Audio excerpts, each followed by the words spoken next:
Welcome to the 17th episode of QB Talk. My name is Susan Spencer, and I have spent 20 years talking football. Don't learn football because men know football. Learn football because it will help your career, and it will make you very popular with your friends and family. Once you start talking football, you will be able to compete with the males in your office and make everyone take notice. Stop procrastinating and do something for you, your career, and your family. Get in the game of football. Invest 5 minutes of your time to learn how to talk football with the men in your office, including your boss, at zero cost to you. Do it, and watch how everything else in your career and life changes. In the last 3 episodes of QB Talk, we talked about some of the hottest quarterbacks in the NFL.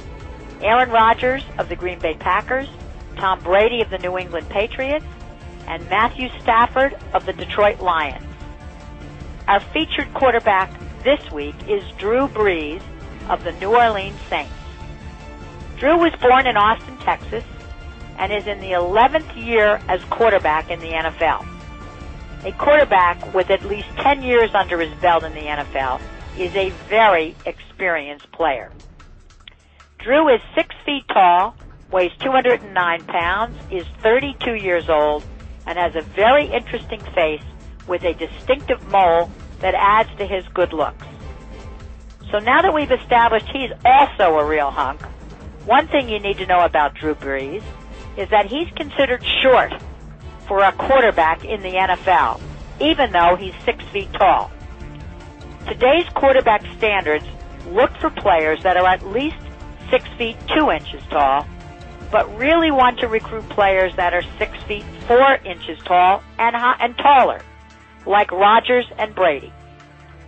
Drew Brees was not drafted until the second round of the draft when he graduated college, even though he was the best quarterback out there at the time.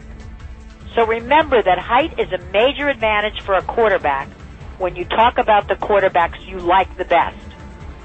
In Drew Brees' case, the fact that he cannot look over the tall linebackers to see what's happening down the field doesn't seem to have held him back very much. He's still terrific.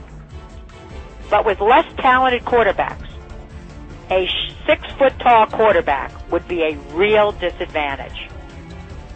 If you have listened to the first 16 episodes of QB Talk, you already know what to look for when your quarterback is playing. In this case, we look at Drew as an outstanding leader and very smart. In college, he was an academic All-American.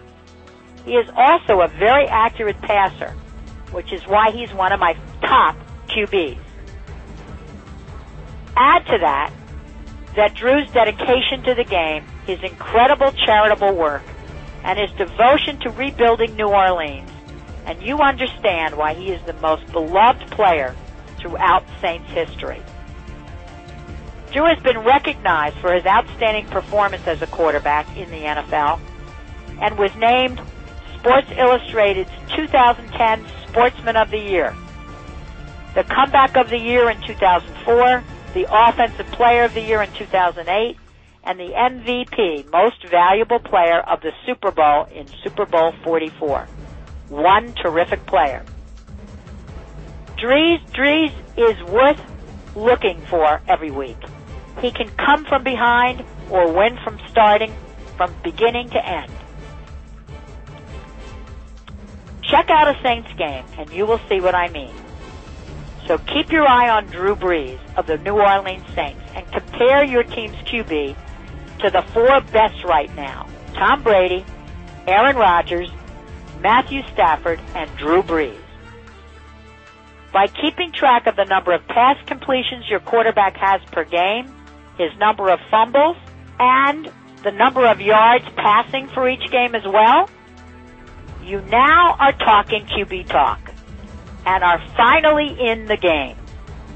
So no matter what else you do, keep talking QB Talk and watch how your life changes.